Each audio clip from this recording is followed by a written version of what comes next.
Timnas Indonesia U20 kalah dari Irak di laga perdana Piala Asia U20. Sintayong ogah salahkan suhu.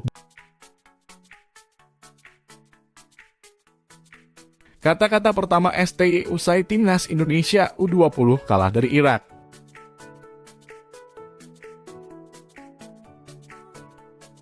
Jordi kembali dipercaya sebagai kapten tim, sementara Sadil dimainkan sejak menit pertama.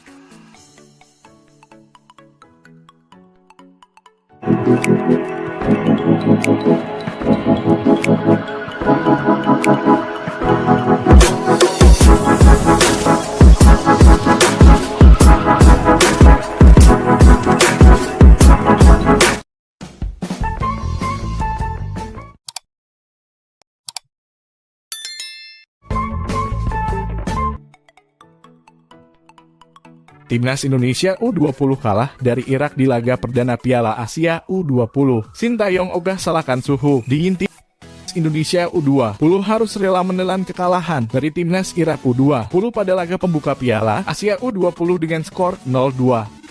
Kekalahan itu layak disesali, sebab Timnas Irak U20 harus bermain dengan 10 pemain sejak akhir babak pertama. Namun kondisi itu tak bisa dimanfaatkan oleh Timnas Indonesia U20. Ketika pertandingan berlangsung, suhu berada pada kisaran 11 derajat Celcius. Suhu itu cukup dingin untuk pemain Timnas Indonesia U20. Apalagi jika membandingkan dengan rata-rata suhu udara di Indonesia, yang pada malam hari ada di atas 25 derajat Celcius. Mengenai cuaca dingin ini, memang sangat berbeda dengan di Indonesia. Jika saya bilang kami kalah karena cuaca itu tidak bisa diterima, kata Sintayong selepas laga. Sintayong justru lebih memilih menyoroti konsentrasi para pemain Timnas Indonesia U20 yang buruk pada laga ini. Hilangnya konsentrasi membuat Muhammad Ferrari DKK kerap salah melakukan umpan. Jadi saya rasa ini soal konsentrasi pemain, kami harus memperbaiki itu. Ya, tentu saja ini akan menjadi waktu yang sulit sebelum kami menjalani laga kedua. Saya akan mencoba membangun atmosfer yang baik di tim ini dan saya tidak mau suasana di tim saya jatuh, ujar Sintayong.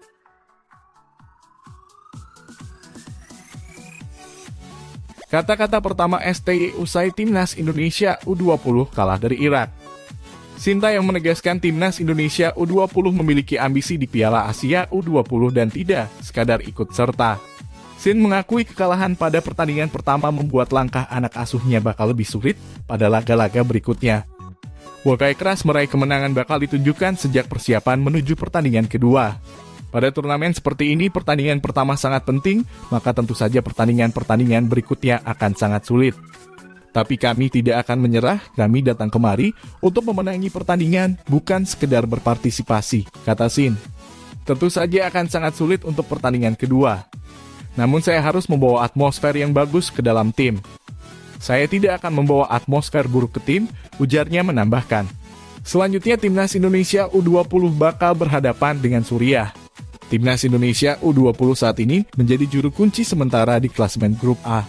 Sementara Uzbekistan menjadi pemuncak klasemen, disusul Irak dan Suriah menempati posisi ketiga.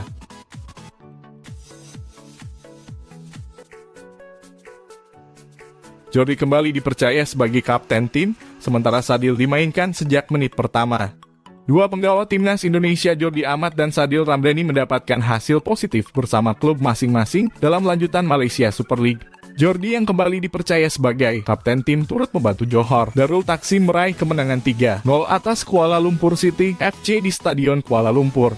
Sedangkan Sadil yang membela Sabah FC sukses memetik 3 angka saat mengalahkan Kelantan United dengan skor 3-1 di Stadion Likas. Kemenangan tersebut membuat CDT dan Sabah kini memimpin klasemen sementara. Sabah berada di puncak karena memiliki selisih gol yang lebih baik dibandingkan Harimau Selatan.